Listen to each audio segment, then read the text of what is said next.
My ex lied about her job while I covered all bills, so I took back everything, sold the house, and left her with nothing. I'm a 29-year-old guy who genuinely believed love meant partnership, honesty, and showing up for each other when life felt heavy and uncertain. When my girlfriend suggested we move in together, I stepped into the provider role without hesitation, covering the rent, groceries, utilities, and every shared expense because she assured me she had a stable corporate job. "Don't worry, I've got my career sorted," she'd say with a casual smile, brushing her hair behind her ear as sunlight spilled through our tiny apartment windows. I remember feeling proud, almost noble, as I transferred money each month, convincing myself that real men support the woman they love. But slowly, a quiet unease started curling inside my chest. She never woke up early for work, never rushed out the door in tailored clothes the way most corporate employees do. When I'd ask, "How was the office today?" she shrugged and replied, "Busy, exhausting, same old stuff," before changing the subject or scrolling through her phone. Our living room often smelled of expensive candles she insisted we needed, even when I was counting coins for fuel. I laughed it off, telling myself she just had flexible hours, that I was overthinking everything. Still, the numbers in my account kept dropping, and my own needs quietly disappeared. I skipped outings with friends, delayed repairing my car, and ignored the hollow knot forming just below my ribs. When I hesitantly mentioned my stress one night, she frowned and said, "You're making money the villain again? And it's really unattractive." Those words stung more than I expected, yet I swallowed them. Afraid of being the insecure boyfriend, I told myself love meant patience, that honest partners didn't question each other over small discomforts and fleeting doubts. But as I watched her laugh at something on her phone, eyes glowing with a secret I wasn't part of, that familiar knot tightened again, and I couldn't shake the feeling that something important was already slipping through my fingers. This happened when her daily routine started feeling less like a demanding career and more like a carefully staged illusion. I'd wake up to the faint hum of the ceiling fan and the smell of instant coffee, only to find her still curled under the duvet at 10 in the morning, phone glowing against her half-awake face. "Late shift today?" I asked once, trying to keep my tone light. She yawned and murmured, "My hours are flexible, remember? Not everyone works like a robot." The way she said it made me feel small, like my steady job was somehow inferior. Her afternoons were filled with shopping trips, salon appointments, and spontaneous brunches with friends, all while I was draining myself at work to keep our home afloat. When I questioned how she could afford these extras, she laughed and said, "I'm just better at managing money than you." That comment echoed inside me long after she left the room. Mingling with a quiet fear I didn't know how to name, I started noticing how she never spoke about deadlines, coworkers, or office gossip, the normal stuff people complain about after a long day. One evening, as rain streaked the window and the air smelled faintly of damp concrete, I gently said, "You never really talk about your job." She stiffened. "Why are you interrogating me like this?" she snapped, eyes narrowing with irritation. The warmth that once lived between us felt distant, replaced by a tension that prickled my skin. I backed down instantly, murmuring an apology, blaming my own anxiety. Because I hated conflict more than I hated the doubt growing inside me, my friends began to notice too. "Bro, something's weird," one of them whispered over the phone. I defended her, almost aggressively, telling them they didn't understand the pressure she was under. Deep down, though, I wondered why the pressure never seemed to touch her, why her laughter felt effortless while I carried every financial burden on my shoulders. And as I watched her scroll through her phone with a secretive smile, a cold, unfamiliar suspicion crept into my thoughts, refusing to leave. I'm the kind of guy who always chooses peace over confrontation. So I kept swallowing my questions even as they burned my throat. But one night, everything shifted just slightly enough to make my heart stumble. The apartment was dim, lit only by the dull glow of the hallway bulb and the bluish pool of light from her phone. I lay half awake, listening to the soft hum of the fan and the faint click of her nails tapping the screen. When I heard her whisper, "He's not that hard to manage, trust me. He thinks I'm something I'm not," my chest tightened. I turned slightly, pretending to sleep, every muscle tense. "What are you talking about?" I asked groggily, trying to sound casual. She paused, then laughed softly. "Work stuff," she said, slipping the phone under her pillow. "You wouldn't understand, it's complicated." The way her voice softened, almost playful, made my skin crawl, like I was intruding on a world that never wanted me in it. The next day, I couldn't shake that moment. Every sound felt louder, every silence more suspicious. Her perfume lingered in the hallway long after she left, sweet and unfamiliar, like she was dressing for someone else's gaze. When I tried again to understand, saying, "You've been distant lately. Is everything okay?" she rolled her eyes. "You're reading too much into things," she muttered, already losing patience. Inside, a slow storm was building. I felt stupid for doubting her, yet even more foolish for pretending that everything was normal. My reflection in the bathroom mirror looked tired, eyes dull, shoulders slumped under invisible weight. I wondered when I had started feeling like a guest in my own home, like love had turned into something fragile and conditional that night. As the air grew cold and the outside traffic hummed like distant whispers, her phone lit up again with a message preview. I couldn't ignore a man's name I didn't recognize, followed by a teasing heart emoji. She smiled at the screen before quickly tilting it away, and my stomach dropped as the silence between us grew thick and suffocating. This was the point where the pressure stopped feeling temporary and started feeling like my new reality. Bills piled up on the kitchen counter, thin white envelopes stacked like quiet accusations, each one reminding me how much of myself I was pouring into a life that no longer felt mutual.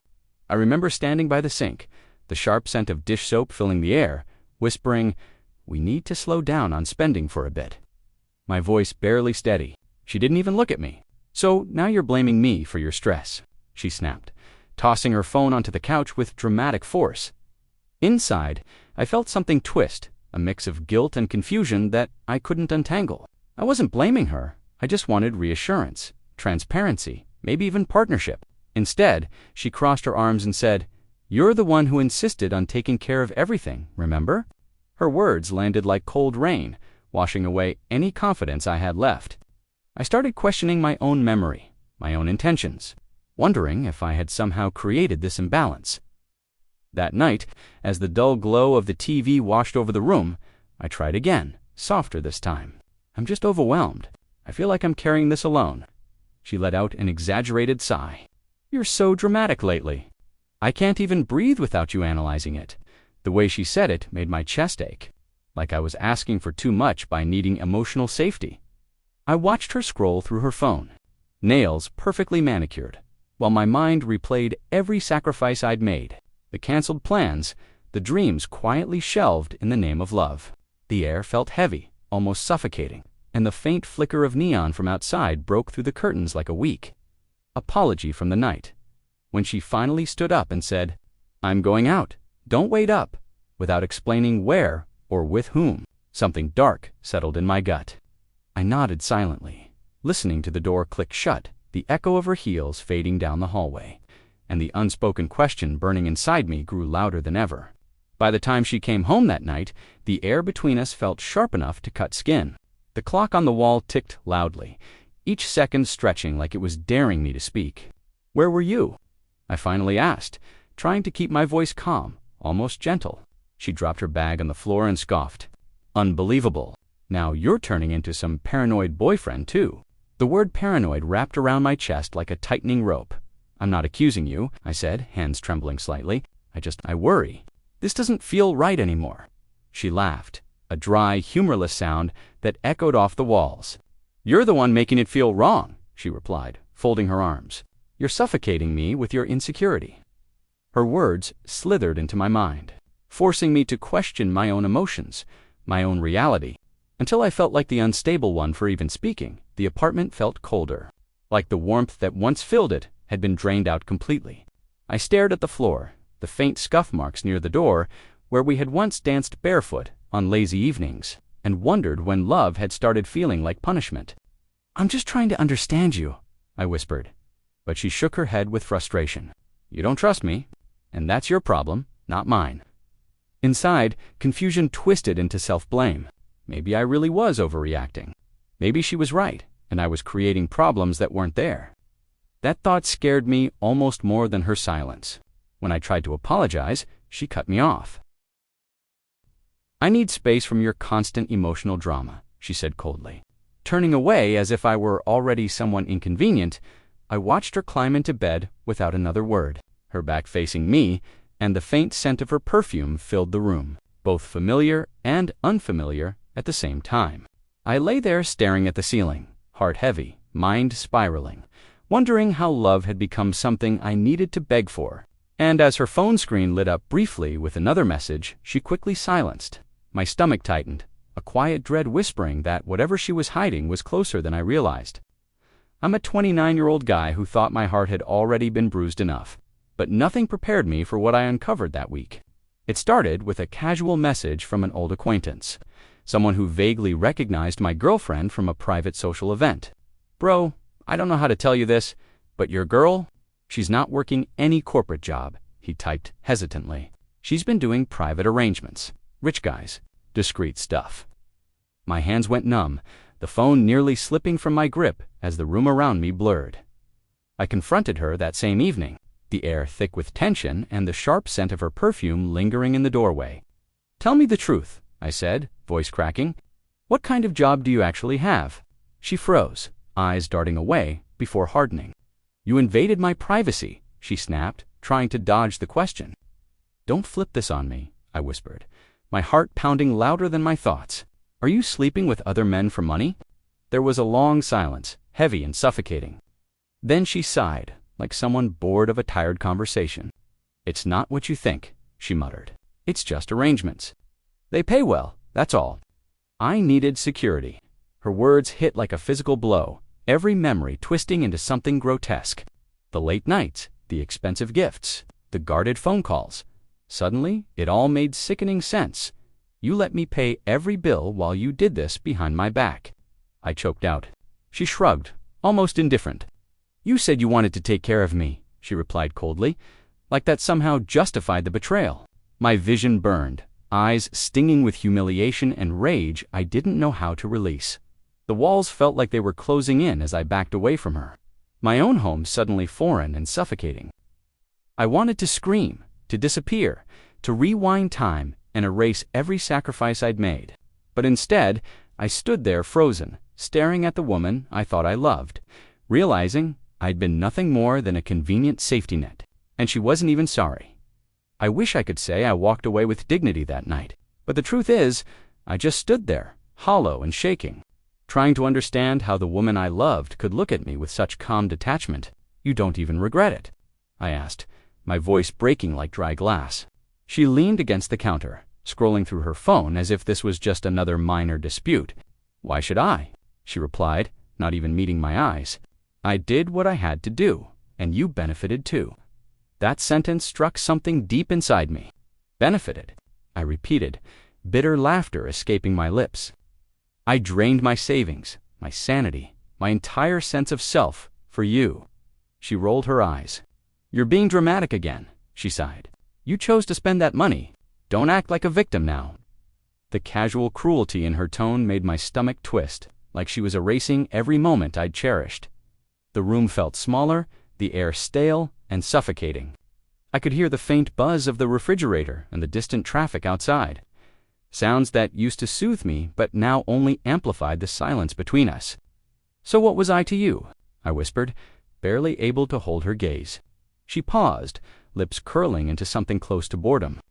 "Stability," she said simply. "Someone safe while I figured out my own life."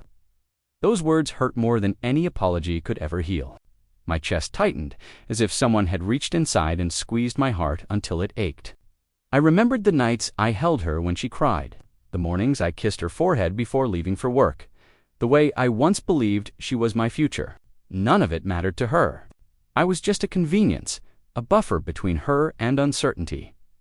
She brushed past me, grabbing her coat, muttering, "I'm going out. Try not to overthink everything for once." I didn't argue. I couldn't. I stood in the middle of our living room, surrounded by the life I paid for, realizing it had never truly been mine. And as the door slammed shut behind her, a dangerous clarity began to creep in, the kind that whispered, I didn't want to feel this powerless ever again. I've always prided myself on being strong, the guy who holds it together no matter how heavy things get, but that night stripped me down to something unrecognizable. The apartment was silent, except for the low hum of the refrigerator and the distant echo of laughter from neighbors I didn't know, living lives that suddenly felt impossibly normal. I sat on the edge of our bed, staring at the crumpled sheets she had abandoned, my hands resting uselessly in my lap as a crushing wave of emptiness swallowed me whole.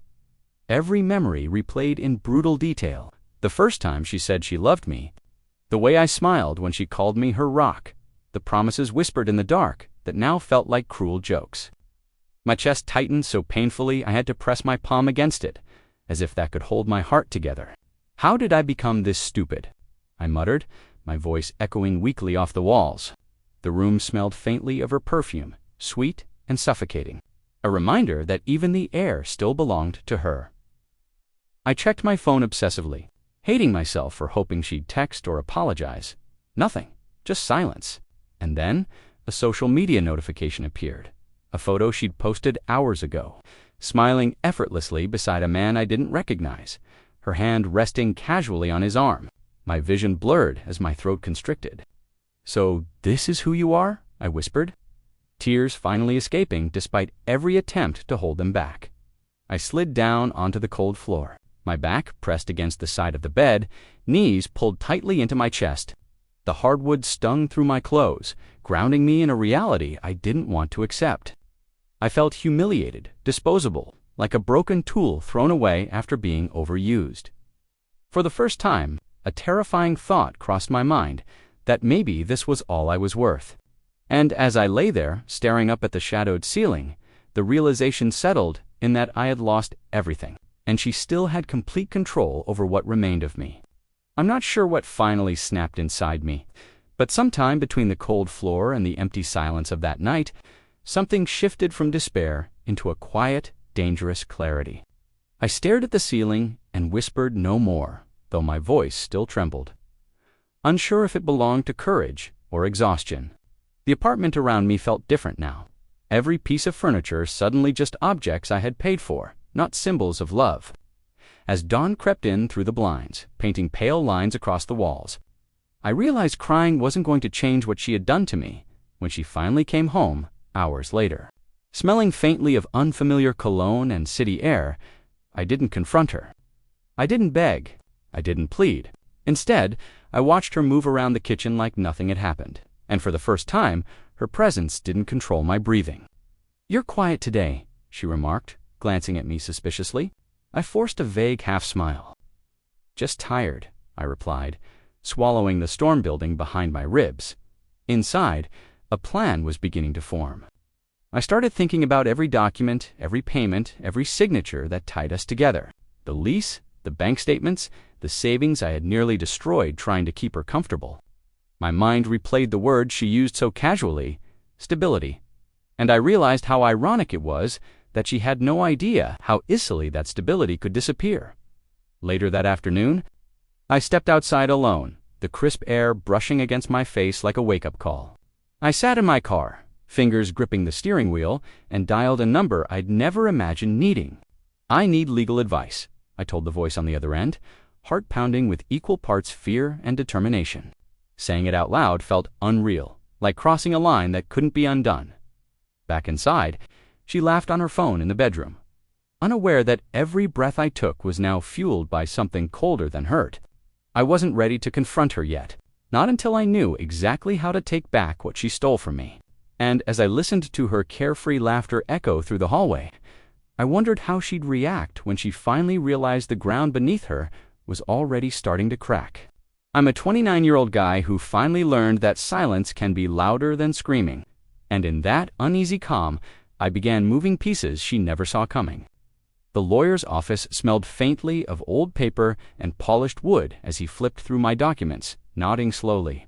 "Everything in this house is in your name," he said, adjusting his glasses. "You're not as trapped as you think." Hearing that sent a strange tremor through me, not relief, but a sharp, focused resolve. When I returned home, she was lounging on the couch, feet up, scrolling through her phone like the queen of a kingdom she didn't even own. "You look weird today," she commented, eyes barely lifting from the screen. I forced my voice steady. "Just thinking about finances," I said, her expression twisted in irritation. God, not this again. You're always so obsessive." I watched the way the light caught the edge of her face, the same face I once loved, realizing how easily her confidence rested on my sacrifice. That evening, the air felt heavier, thick with unspoken tension. I stood by the counter and said quietly, "We need to talk soon." "About everything?" she huffed, tossing her hair back. "There's nothing to talk about. You're just being dramatic." My chest tightened, but I didn't rise to it. I let her believe she was still in control, allowed her to sip her wine and laugh at some message lighting up her screen, unaware that each second brought her closer to a reality she would hate inside. My heartbeat felt different, slower, sharper, deliberate. I started imagining the moment her world would crack open, how the smug indifference would melt into panic. And yet, a part of me still ached, still remembered the girl I thought she was, the illusion that had kept me gentle for so long. Later that night, as rain tapped softly against the windows and the apartment filled with the dim glow of streetlights, she looked at me and said, "You're not going to try anything stupid, are you?" I met her eyes calmly, offering a thin, unreadable smile. "You'll see soon," I replied, and the way her confident expression briefly faltered told me she finally sensed something shifting. I'm a 29-year-old guy who never thought he'd speak about betrayal with this kind of calm, but that night, every word felt measured, icy, final. I stood in the doorway as she paced the living room, irritation sharp in her voice. "So, what is this dramatic talk about now?" she demanded, arms crossed, chin raised like she still held all the power. The faint glow from the lamp cast long shadows across the walls, and for a moment, the silence felt almost sacred. "I spoke to a lawyer," I said quietly, watching her eyes narrow. "Everything here is legally mine. The lease, the accounts, the house. It was never ours. It was always mine." Her scoff came fast. "You're bluffing," she snapped, but her fingers trembled slightly as she clenched her phone. I stepped closer, my voice steady. "You have a week to figure out where you're going to live." Her laugh fell apart halfway through. "You wouldn't dare," she hissed, desperation slipping through her composure. "After everything I put up with from you." A bitter ache twisted in my chest, but I didn't flinch. "You didn't put up with me," I replied. "You used me." The air between us grew heavy, every unspoken memory pressing down like a storm cloud ready to break. For the first time, I saw real panic in her eyes. "You can't just throw me out," she insisted, voice cracking just slightly. "Where am I supposed to go?" That single question echoed through the room, and somewhere deep inside me, a small piece of my heart still hesitated. I hated that part of me. I hated that it remembered the version of her that never truly existed. She stepped closer, lowering her voice almost into a plea. "We can fix this," she whispered. "You're not really going to do this to me, are you?" I held her gaze, every muscle rigid, knowing the next choice I made would change everything we were. And as her eyes searched my face for mercy, I felt the weight of my decision settle heavier than ever before. I'm a 29-year-old guy who thought revenge would feel loud and explosive. But when the final morning came, it was strangely quiet, almost sacred. The apartment smelled faintly of detergent and cold air, as sunlight crept across the floor she had once claimed as hers. She stood near the door, suitcase half-packed, eyes swollen and rimmed red, still trying to hold on to control that no longer existed. "You don't have to do this," she murmured, voice softer than I'd heard in months. "We can start over." I looked at her and felt something unfamiliar. Not anger, not love, but a steady, grounded clarity. "You never wanted to start," I said gently. "You wanted a safety net."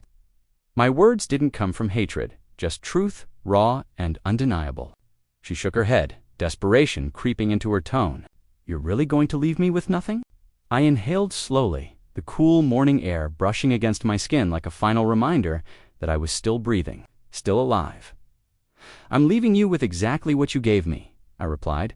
"Silence lies emptiness." The sentence hung between us, heavy but honest. She turned away, shoulders trembling, and for a second, the past flashed before my eyes, the laughter, the promises, the illusion of us. I closed my eyes, steadying my heartbeat, refusing to let nostalgia rewrite reality. As she reached for the door handle, she paused. "You'll regret this," she whispered. I didn't answer. The door clicked shut behind her, the echo sharp and final, like the ceiling of a chapter I had outgrown. I stood there alone, surrounded by the same walls that once trapped me, and felt an unfamiliar sense of space open inside my chest. The pain was still there, deep and bruised. But so was the truth. I had survived, and I had chosen myself. Yet, as I stared at the empty doorway she left behind, a quiet thought surfaced, unsettling and unresolved. If she could destroy me so easily once, what damage had she already done that I still hadn't discovered?